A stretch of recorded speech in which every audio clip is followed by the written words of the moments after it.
Mike, in the last 10 minutes, we have learned that an unvaccinated Aaron Rodgers has tested positive for COVID and is out for this week. Your thoughts? Well, you know what? He's a big fat liar. That's my first thought, because he created the clear impression back in August that he's vaccinated. Now, he used the word immunized, which should have been the clue.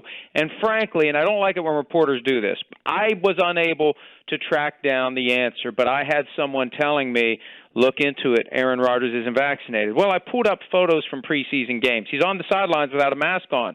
So he's got to be vaccinated or he can't have a mask on. He's got to be vaccinated, and I never really pushed it because how are you going to get someone to crack and tell you the truth? And the truth comes out because he tested positive. And the reality is, after he said, I've been immunized back in August, he said, there's guys on the team that haven't been vaccinated. I think it's a personal decision. I'm not going to judge those guys.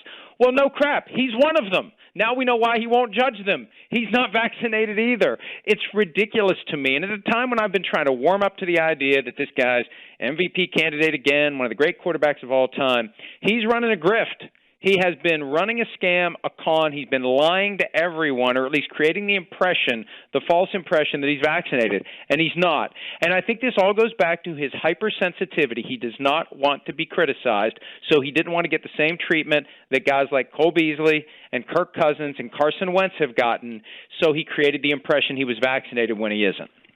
Well, I do think that those people that you mentioned outside of Rodgers want to be persecuted a bit. They want to have that conflict come to them. They want to be poster children or people for that kind of movement. And Rodgers not being that guy, I think, was an act of self-preservation. But so is getting a vaccine against a deadly virus that's killed 600,000 people in this country and counting.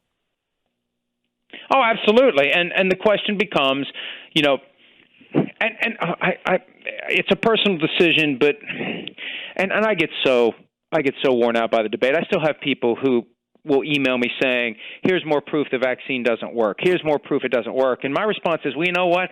I don't know what I'm going to do because I can't suck it out of my bloodstream at this point. So I guess I'm just screwed."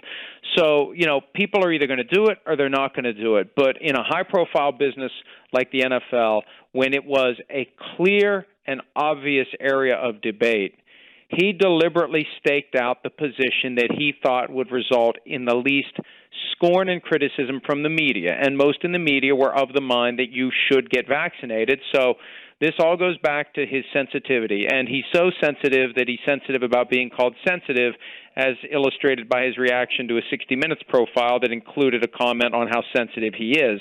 And he is. And I think that's what it is at the end of the day. He hates being criticized, and to the point where he was willing to create the false impression he was vaccinated so he would not be criticized for choosing not to be vaccinated. He wants attention and fame and notoriety on his own terms, and he resents anyone pointing to him and saying, you're doing something that you shouldn't be doing, you're saying something you shouldn't be saying, and he was caught in a big fat lie. Because he wants to control narratives and then tell people how he should be treated, but he doesn't want to be held accountable.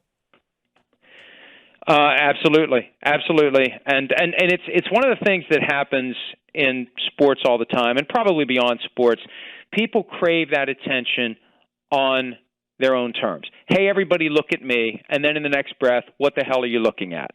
As long as the attention you give me results in praise, I want it. If it results in criticism, how dare you? That's his attitude, and there are others in the NFL who act the same way. But Rodgers is Exhibit A for that kind of attitude.